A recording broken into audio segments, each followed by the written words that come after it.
Hey everybody, this is Trevor Mears with Pratum. We're here in the Cyber Corner today talking about risk assessment. Ben Hall, one of our vCISOs here at Pratum. When you do risk assessments throughout the year, what is the single most common risk that you're seeing popping up in organizations?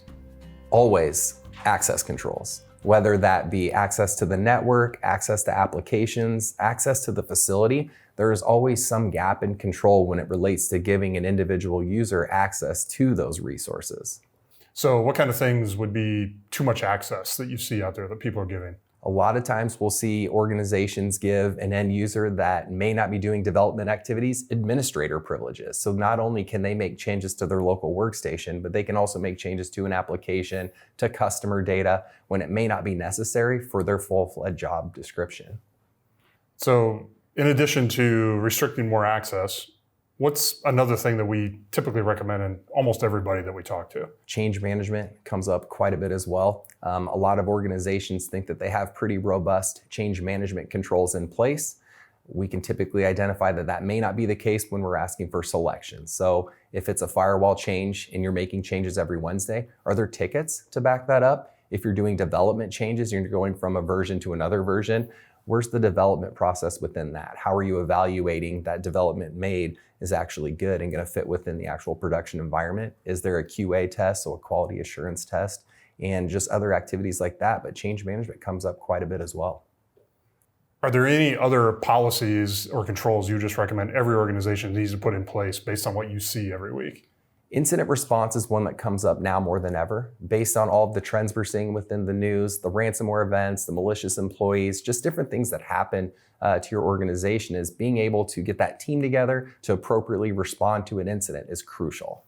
Most IT leaders are going to feel like they know their environment pretty well, but I would imagine there's usually surprises when you do the final report.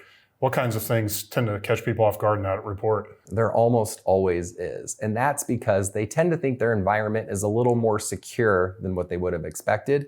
And that's kind of the benefit of bringing in that external third parties. We can look at that information and provide that objective view of we're not intimate with those controls, so we can kind of ask the questions on why they exist and why they're there. So the risk posture of what their expectation is versus reality comes up a lot and can make some of those meetings a little interesting. So we all tend to give ourselves an A, and we might really be more like a B. Absolutely, B- maybe. You cast a wide net when you're talking to people during the risk assessment process or various departments. Why is it important to get all these different perspectives in the organization? Something that comes up often is just a lot of those shadow IT controls and applications that would exist. So you may be aware of what your accounts payable team is using to, make sure statements are paid, all that type of stuff. But there may be additional, maybe there's some cloud sharing tools that they're using that you were unaware of that they present to that external auditor and they let them know, hey, we're using these applications. We also like to meet with the finance team or the CFO or really anyone within the C-suite just to get that additional insight as to what exists today, as well as what their kind of expectations are for IT. And it helps shed the light a lot on what the CEO may expect of IT to do that they may not be doing and they never even considered. If it's your first risk assessment, you see that first report, it might be overwhelming, some of the things that you're recommending in there. How do you coach people to start reading through that report and deciding on next steps? Right. One thing with every report we always do is within the report itself, we're going to identify kind of, the 5 to 10 items that we would start if this was our program. So helping you set that prioritization, focusing on implementation level 1. This is what needs to take place all the way through. That said, we're also throwing any additional opportunities for improvement discovered during the risk assessment into a risk register. So not only do you have that executive overview of these 10 things should be done immediately, you have that other comprehensive list of activities that can be incorporated in throughout the year.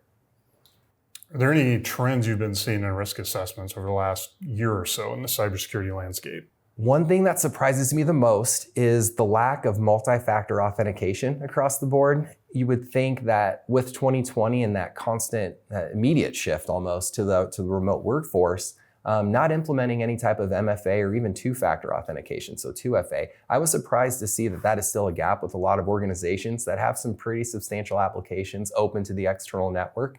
A lot of times you'll see them maybe put in some type of virtual private network, so VPN, but even that still doesn't have any type of MFA or 2FA tied to it. So being that this remote shift is going to stay for a while, if you haven't already considered plans to implement MFA or 2FA, that would be probably my number one list to start working through this year. Once an organization finishes their risk assessment, feels great, check it off the list, start thinking about what I'm going to do with the results. When do I need to start thinking about doing another risk assessment though? Never. You're good to go. Once in a lifetime. For the life of the organization.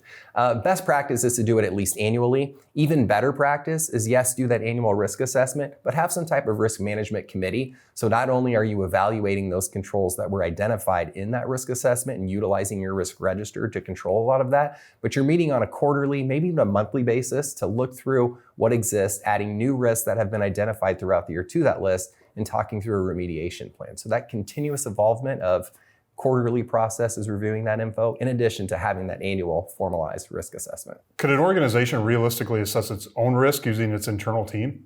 They absolutely could, and we often encourage and champion organizations to do that. But if you look at it the same way too, if you're going to a gym, right, you're gonna get that expert opinion on here's a workout you should do that fits your body type. That could tie into the risk assessment approach as well, where you'd want that external opinion, the subject matter experts that do this on a daily basis, to truly assess your organization with that independent lens. As a control owner within that organization, you tend to be a little guarded on what some of those activities could be, whereas that independent auditor or assessor is going to look at them objectively and point out some potential flaws that exist within that remediation activity. You might need somebody to ask hard questions, right? Definitely, and hard questions will be asked, but that said, it's not a tough engagement. We're there to help you get better. So working with us and giving us those open, honest answers, we're all going to treat this as an open conversation. We're here to help you get stronger and get better. So there are no wrong answers within a risk assessment. Well, that's it for today's Cyber Corner. Ben, thanks for joining us, talking about risk assessments. You can find more information about everything we talked about today at pratum.com.